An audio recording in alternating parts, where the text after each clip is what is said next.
ভারত এখনো রিকনসাইল করতে পারছে না যে হাসিনা ইজ নো লঙ্গার দেয়ার। আওয়ামী লীগের রাজনীতি নাই বাংলাদেশে। ভারতের রাষ্ট্রীয় বিদেশ নীতির ইতিহাসে সম্ভবত এর থেকে বড় ট্রমাটাইজিং কোনো ঘটনা ঘটে নাই গত ৮ দশকে। যে মানে যেই জিনিস তিনি সেই ৪৯ সাল থেকে লালন পালন করে মানে পোষ মানায়া এই পর্যায়ে নিয়ে আসছেন, এবং শেখ পরিবারের সাথে ভারতের যে সম্পর্ক এটা একেবারে ব্যক্তিকেন্দ্রিক লেভেলে সম্পর্ক চলে গেছে। ইভেন আপনি দেখবেন যে শেখ হাসিনার ইন্টারভিউতে শুনেছি যে ৭৫-৭৬ সালে যখন ঘটনার পরে তিনি ভারতে ফিরে এলেন, তাকে ওখানকার ইন্দিরা গান্ধীর মেহমানরা তাকে আজমিরে নিয়ে গেছে। হুট করে একদিন বলেন যে আপনাদের দুই বোনকে আমরা আজমিরে নিয়ে যাব। তা আজমিরে নিয়ে যাওয়ার পরে ওখানকার যিনি মোতাওয়াল্লি আছেন, যে খাদেম আছেন, সে তাকে বলছে যে আরও একটা সালকে রেফার করে দিন অমুক সালের অমুক দিনটাতে একই দিনে আপনার বাবাও আজমিরে আসছিলেন। আচ্ছা।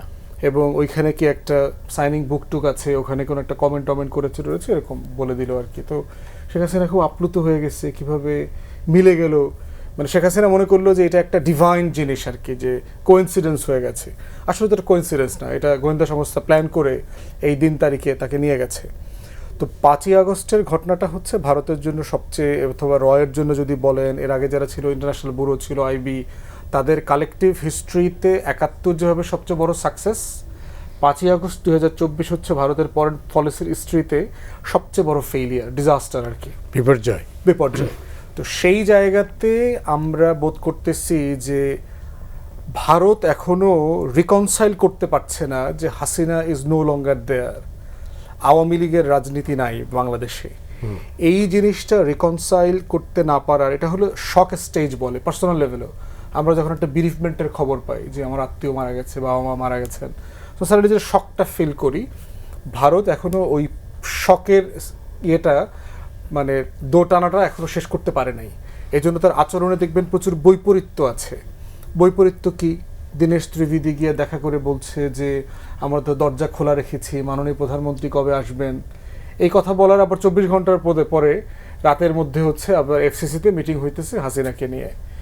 আবার কোন ক্লাব মিটিং করতেছে দেখেন, খালেদা জিয়ার একজন ব্রিটিশ আইনজীবী অ্যাপয়েন্ট করছিল, আপনার মনে আছে কিনা, ওই যে যাকে হাসিনা ঢুকতে দিল না, রাইট। ওই ভদ্রলোক, ওই ব্রিটিশ লয়ার কিন্তু পরে ভারতে গেছিলেন এই এফসিসিতে একটা প্রেস কনফারেন্স করার জন্য, যেহেতু বাংলাদেশে আমি কথা বলতে পারছি না, অ্যাটলিস্ট দিল্লিতে যেহেতু so-called largest democracy in the world, ওখানে গিয়ে আমি কথা বলি প্রেসের সাথে। হাসিনা দিল্লিকে বলে কিন্তু সেই প্রেস কনফারেন্সও বাতিল করাইছিলেন। তাহলে আজকে যখন ফরেন মিনিস্টারের আপনার মানে স্পোকসপারসন বলছে যে এটা তাদের নিজস্ব ব্যাপার, এখানে আমাদের কিছু বলার নাই, এটার সাথে ভারত রাষ্ট্রের কোনো সম্পর্ক নাই, এটা সত্য না। তো এটা ভারত সরকারেরই এই বিষয়ে ভিন্নতর আচরণ এর আগে আছে। তাহলে চিন্তা করে দেখেন এই আচরণগুলোকে আপনি কিভাবে দেখবেন। একভাবে পড়ার সুযোগ আছে চাণক্য আকারে, যে আপনি শুনলে আমার সাথে দুষ্টামি করতেছেন, আপনি মুখে মুখে বলতেছেন হ্যাঁ আমরা তো চাই সম্পর্ক উন্নয়ন হোক, স্পিকার আসছে, বেগম জিয়ার জানা যায়, ফরেন মিনিস্টার আসছে, ভারতের অ্যাম্বাসি পর্যন্ত বিএনপির সাথে ১৫ বছরে দেখা দেয় নাই, এইরকম সম্পর্ক ছিল। সেখানে ফরেন সেক্রেটারি, স্পিকার আইসা মোদির চিঠি দিয়ে গেছে, দাওয়াত দিয়ে গেছে দেশে যাওয়ার জন্য।